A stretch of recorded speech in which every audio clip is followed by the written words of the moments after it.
Give me the message for Leo. Ano yung mensahe para kay Leo?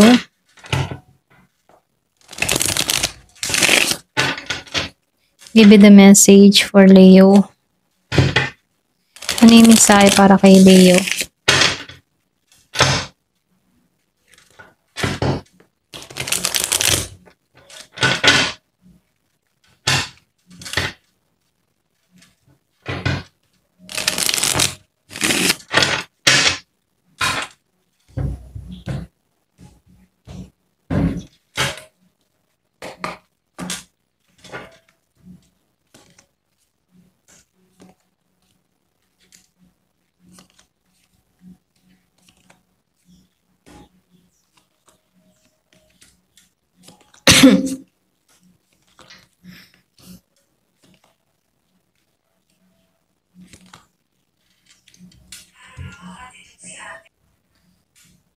So, dito Leo, lumabas ang Queen of Wands.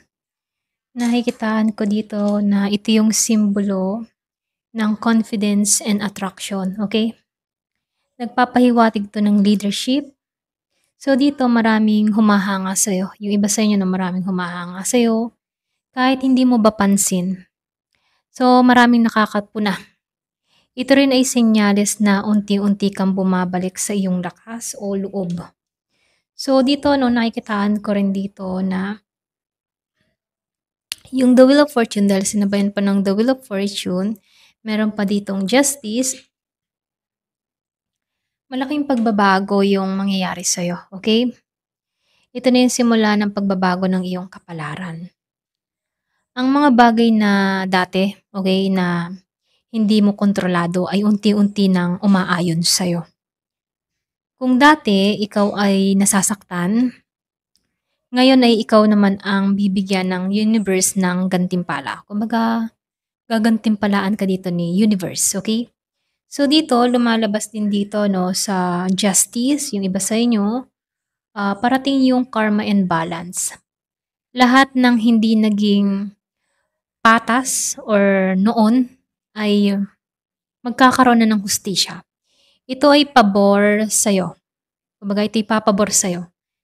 Lalo na kung may isyong pinagdadaanan ka pagdating sa relasyon o karera, ang katotohanan ay lalabas at ikaw ang papanigan ng tama, okay? So dito, lumabas ang Nine of Pentacles and the Nine of Wands. So nangangahulugan to ng tagumpay at self-worth. Kumbaga, natutunan mong tumayo sa sarili mong mga paa. Ito ay ang energy na may self-love and abundance. Kaya mo maging masaya kahit mag-isa ka. Okay? So dito sa Nine of Wands, nakikitaan ko dito pagod pero matatag ka pa rin.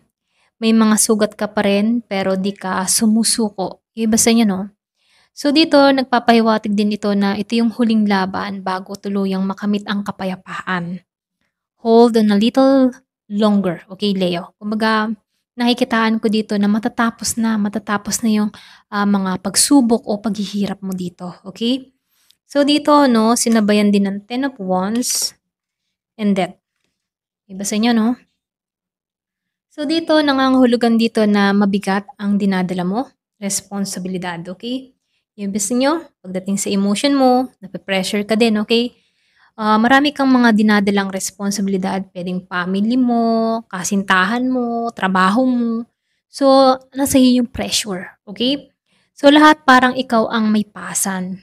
Ngunit, tandaan ito, sa dulo ng barahang ito, meron ditong releasing and freedom. Okay? Kasi lumabas yung the death. Malapit ka nang makawala sa bigat na yan. Ito lang yung minsaya, no? So, dito lumabas yung death. So, nakikitaan ko dito yung revert, transformation. May malaking pagtatapos na magbubukas ng bagong pinto. Kung sa relasyon, kung sa relasyon o sitwasyon ay meron ditong natapos, nakikitaan ko dito, ito yung paraan para bigyan ka ng mas maayos at mas mapayapang landas, okay? So, lumabas ang Queen of Pentacles and the Hierophant dito, no? So, dito, nakikitaan ko dito, stability and nurturing. At yung iba sa inyo, practical ka, okay? Ikaw yung tipo ng tao na stable ka, maalaga ka, maingat ka, practical ka. Kahit marami kang napagdaan ng chaos sa buhay mo, makakamit mo ang mga seguridad, okay? Kumbaga kahit maraming gumugulo sa'yo, andun pa rin yung seguridad, okay? So dito, yung iba sa inyo, pagdating sa emotional o financial, nakikitaan ko dito secure ka. Ikaw ngayon ay may mas grounded at nakikitaan ko rin dito na marunong kang pumili ng taong karapat-dapat sa'yo, okay? So dito 'no, The Hermit, lumabas yung The Hermit or the Hierophant, sorry, okay? Lumabas ang The Hierophant dito. Nakikitaan ko dito matalino ka or puwede ring ma-tradisyon ka or pagdating sa commitment, gusto mo talaga yung commitment talaga, okay? So dito nakikitaan ko rin dito na meron kang mga aral na natutunan sa lahat ng mga pinagdaanan mo sa nakaraan mo.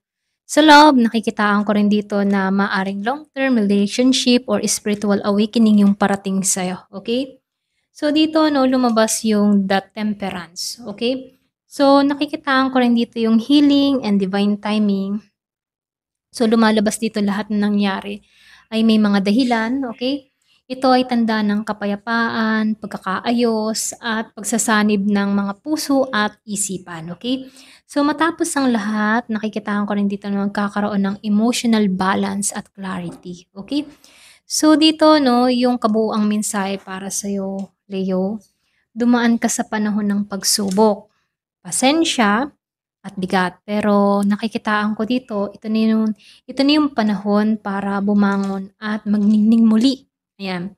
So yung si universe ay, kumbaga nakikitaan ko dito bumabaliktad na ang pabor sa'yo. Ang mga sugat mo ay magdudulot ng karunungan at mga luha mo ay magiging dahilan ng pag-angat, okay?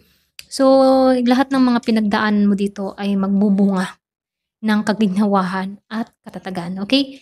Ito lang yung mensahe sa'yo. Thank you for watching. Love and peace.